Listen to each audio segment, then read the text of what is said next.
Assalamualaikum warahmatullahi wabarakatuh.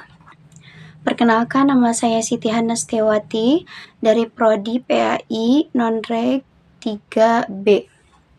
NIM 0230110083. Baik, kali ini saya akan menjelaskan tentang kedudukan fikih muamalah dalam Islam.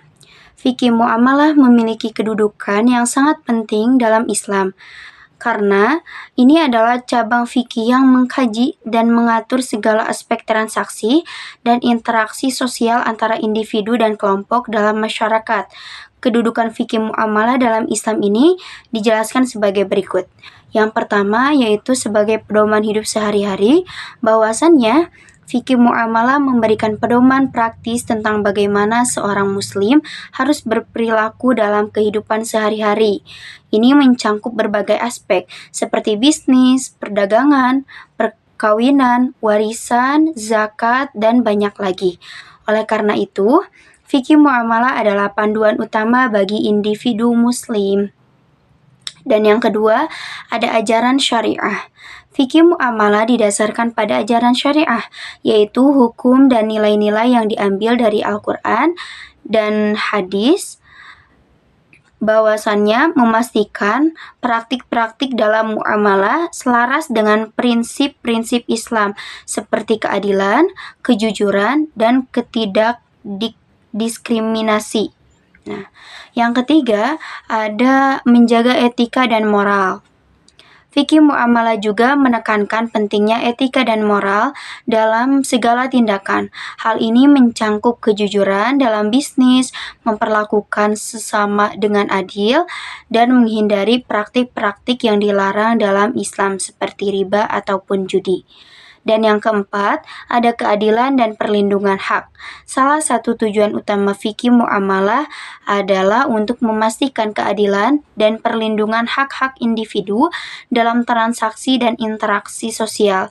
Ini berarti bahwa individu harus diperlakukan secara adil, hak-hak properti dan kepemilikan harus dihormati, dan kontrak harus dipatuhi. Nah, dan yang kelima ada pengaturan perundang-undangan, bahwasannya fikih muamalah juga berfungsi sebagai dasar untuk mengembangkan peraturan dan hukum yang berkaitan dengan transaksi dan urusan sosial dalam masyarakat Islam. Ini mencangkup hukum ekonomi, hukum kontrak, hukum pernikahan, dan berbagai aspek lainnya. Di samping itu pula, ada definisi fikih muamalah. Muamalah dalam Islam ini merujuk kepada segala aspek transaksi interaksi sosial antara individu-individu atau kelompok dalam masyarakat. Nah, berbagai aspek kehidupan sehari-hari ini melibatkan hubungan ekonomi sosial dan hukum antara individu dan kelompok dalam masyarakat. Muamalah adalah bagian penting dari ajaran Islam karena memberikan pedoman tentang bagaimana berperilaku dengan adil, jujur, dan beretika dalam berbagai aspek kehidupan. Adapun hadis tentang keadilan dalam bertransaksi dari Abu Hurairah radhiyallahu an, Rasulullah SAW bersabda, ketika kalian bertransaksi, berilah salam, katakanlah yang baik, janganlah menawar dengan tawaran orang lain, dan janganlah saling membuka transaksi sebelum keduanya setuju. Nah, itu menurut hadis tentang keadilan dalam bertransaksi. Yaitu adapun hadis tentang larangan riba dari Jabir bin Abdullah, Rasulullah SAW melaknat orang yang memberi riba, yang menerima riba, yang menulisnya, dan 2 orang saksi dalam transaksi riba tersebut. Nah, bahwasannya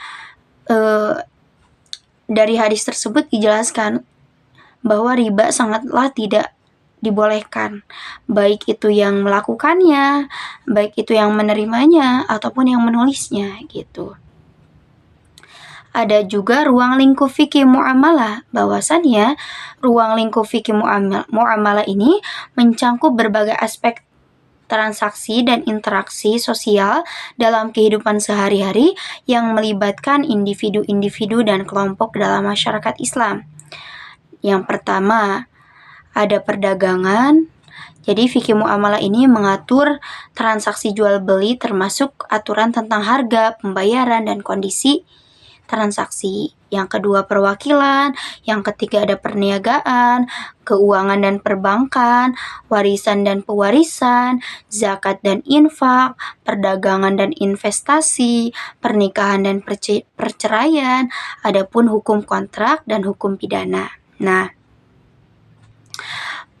daripada yang saya jelaskan tadi, kesimpulannya bahwasannya dalam fikih muamalah memiliki relevansi yang besar dalam kehidupan sehari-hari umat muslim. Melalui pemahaman dan penerapan prinsip-prinsip fikih muamalah, individu dapat menjalankan bisnis, mengelola keuangan pribadi, menjalin hubungan sosial, membuat dan menjalankan kontrak, serta melakukan pembagian warisan sesuai dengan prinsip-prinsip Islam. Mungkin itu saja yang dapat saya jelaskan pada tugas fikih ini. Mohon maaf apabila ada kesalahan. Wabillahi taufiq wal hidayah, waridha wal inayah. Wassalamualaikum warahmatullahi wabarakatuh.